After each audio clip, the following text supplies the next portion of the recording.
नमस्कार.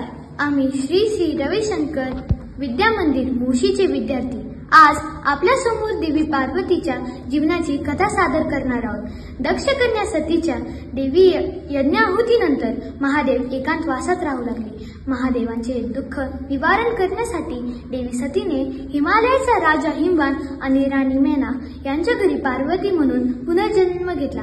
पार्वतीने तिच्या पुनर्जन्माची स्मृती राखली आणि भगवान शिवाशी पुन्हा विवाह करण्याचा संकल्प केला. चला तर मग बघूयात कसा घडून आला देवी पार्वतीचा जीवन प्रवास. महाराजांचा विलास बोला. महाराज राणी साहेबांनी सुंदर अशा राजकन्याला जन्म दिला. महाराज तुम्हाला कन्यारत्न झाले आहे. काय सांगता? इतकी आनंदाची वार्ता ऐकवलीत तुम्ही. आज मला जग जिंकल्याचा आनंद प्राप्त झाला आहे.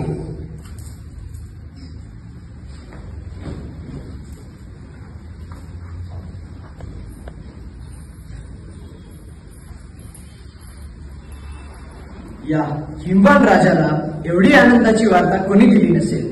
या तेजस्वी कन्येला बघून माझा आनंद गगनात मावेना. आजपासून या पर्वत कन्येचे नाव आहे पार्वती. असेच दिवस सरले आणि राजकन्या पार्वती मोठी झाली.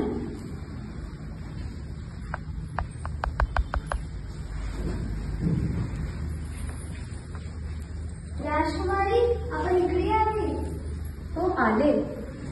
इथे पहा, सरोवरात किती सुंदर कमळ फुलले आहे.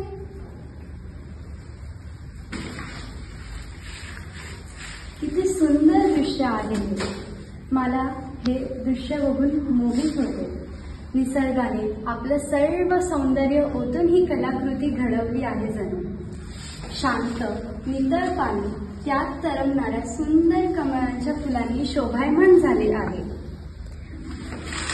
प्रत्येक वेळा मला हे सौंदर्य मोहित करते आणि त्यासाठीच तर आपण इथे आलो आहोत.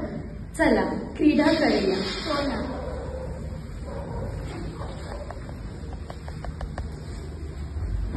अशा प्रकारे दिवस आनंदात जात होते आणि बघता बघता पार्वती उपवर झाली.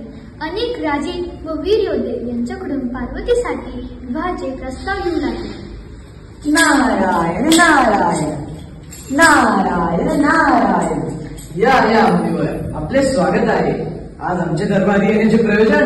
नारायण नारायण. महाराज, आपण तर सगळे जाणता.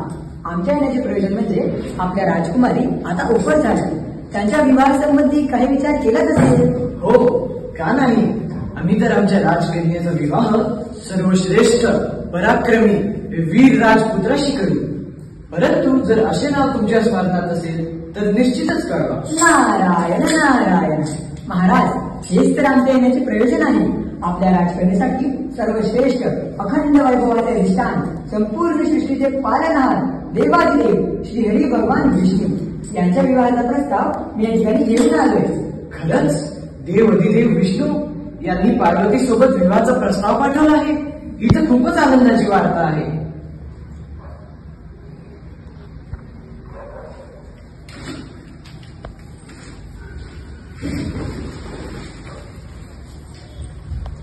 काय? पिताशी असे नाही करू शकत. मी बालिका असल्यापासूनच फक्त आणि फक्त भगवान महादेव यांना पती मानत आले आहे. त्यामुळे मी विवाहासाठी अन्य कोणाचाही विचार करू शकत नाही. भगवान महादेव हेच माझे स्वामी आहेत. आपण शांत व्हा राजकुमारी. तुम्ही माझ्यासोबत जा.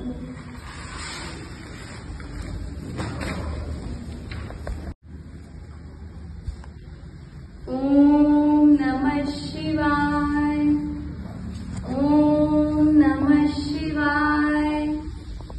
ओम नमः शिवाय. भगवान विष्णूची विवाह ही वार्ता ऐकल्यावर देवी पार्वती क्रोधित होऊन अरण्यात प्रस्थान करते आणि महादेवांच्या तपश्चर्याला प्रारंभ करते. ओम नमः शिवाय. ओम नमः शिवाय. ओम नमः शिवाय.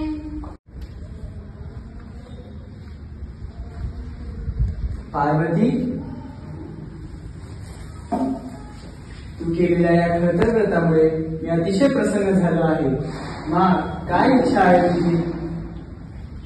प्रभू, मी बालिका असल्यापासूनच फक्त आणि फक्त तुम्हाला माझे पती मानत आली आहे. त्यामुळे मी विवाहासाठी अन्य कोणाचाही विचार करू शकत नाही. त्यामुळेच तर मी हे व्रत केले आहे. त्यासाठी तुम्ही माझे पत्नी म्हणून स्वीकार करावा हीच माझी इच्छा. तथास्तु. अशा प्रकारे अतिशय खडतर असे हरतालिकेचे व्रत करून देवी पार्वती व भगवान महादेव यांचा विवाह संपन्न होतो.